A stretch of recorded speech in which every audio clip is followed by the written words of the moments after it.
മനുഷ്യൻ അവിടെ ഈ പ്രപഞ്ചത്തിന്റെ പ്രകൃതിയുടെ ശക്തിക്ക് നമ്മളാരും ഒന്നുമില്ല. അപ്പൊ പിന്നെ നമുക്ക് ചെയ്യാൻ പറ്റുന്നത് പ്രകൃതിക്കനുസരിച്ച് വഴങ്ങി ജീവിക്കാം. മഴ പെയ്യുമ്പോൾ പിടിക്കുകയാണ്, വഴങ്ങുകയാണ്. ഈ മ്യൂറൽ ചുവർച്ചിത്രങ്ങൾ വരയ്ക്കുന്ന ചിത്രകാരന്മാരോട് ചോദിച്ചാൽ മതി, വ്യക്തി ഒരിക്കലും ആ ചിത്രകാരന് വഴങ്ങി കൊടുക്കാറില്ല. അതേസമയം ഒരു ക്യാൻവാസ്, ഒരു ബോർഡ് വെച്ചിട്ട് നമ്മൾ വരയ്ക്കുകയാണെങ്കിൽ അതിന് ഏകദേശം പേപ്പറിൽ വരയ്ക്കുകയാണെങ്കിൽ നമുക്കതിന് ഏകദേശം ഇങ്ങോട്ട് നെറ്റ് തിരിച്ച് പിടിച്ചിട്ട് വലിച്ചു വെക്കുന്നത്. ഇത് നടക്കാത്തൊരു കാര്യമാണ് ഭിത്തിയിൽ.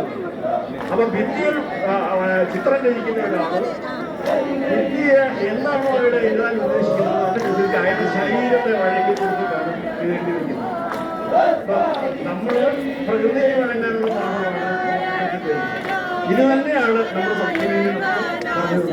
അതുകൊണ്ട് പറഞ്ഞു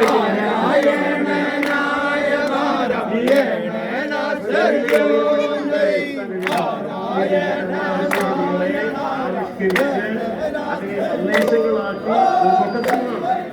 ആ തന്നതിനെ ഉൾക്കൊണ്ടുകൊണ്ട് ഇതിനെയൊക്കെ ശുദ്ധമായിട്ട് നിർത്താൻ വീട്ടിലില്ലാതെ ശ്വസിക്കാൻ നമ്മൾ വരുന്നത് വലിയ ചെയ്യട്ടെ. ഒരു അരുവിയിലെ വെള്ളം കുടിക്കാനുള്ള സ്വാതന്ത്ര്യം അവർക്കുണ്ടാവട്ടെ. അല്ലെ നമ്മളാണ് തെറ്റുകാർ. നമ്മൾ ചെയ്തു വെക്കുന്ന